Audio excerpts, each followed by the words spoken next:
Have you ever seen an engine like this? Its unique design is not something you forget at first sight. So how does it work? This is the Star engine. It's named after its star-like structure.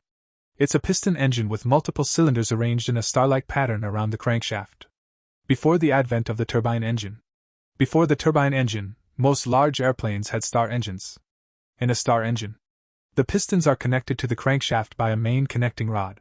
The topmost piston rod is the main connecting rod. The other piston rods are called knuckle rods. They are connected to a ring in the center of the main rod through a pinhole. The pistons of a star engine have an alternating ignition sequence. The star engine pistons fire in an alternating sequence, i.e., an odd number followed by an even number. It takes 2 revolutions of the crankshaft to complete the 4 strokes of a piston. As the piston moves downward, the air pressure in the cylinder decreases. The intake valve opens. Air and fuel enter the cylinder.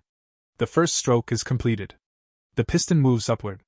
Intake and exhaust valves close. Fuel in the cylinder is compressed. The second stroke is completed. At this point, the temperature of the mixture rises. The spark plug ignites. The fuel mixture ignites and explodes, pushing the piston downward. The third stroke is completed. As the piston moves upward, the solid exhaust valve opens to expel the exhaust gases from the cylinder. The fourth stroke is completed.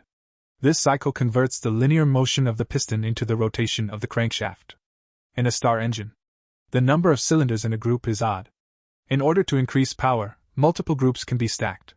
That is, multiple cylinder banks in several rows. Up to 28 cylinders.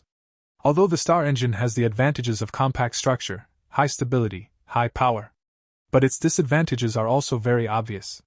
Poor heat dissipation, high fuel consumption, high noise and vibration.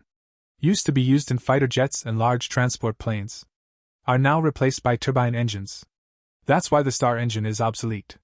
It's also not suitable for automobiles, mainly to meet the requirements of air cooling. This engine needs to be exposed. This affects the service life of the engine and increases wind resistance. It's also too big and noisy and has high fuel consumption. This limits its use in automobiles, although it is not suitable for automobile, but not impossible to install. There are always modification cowards will try. Look at this antique car. It's fitted with a 7-cylinder star engine. It runs like a champ. It's a cool engine to have out there. I wonder how good the gas mileage is. There's even a motorcycle with it. Riding on the road can be a 100% head turner.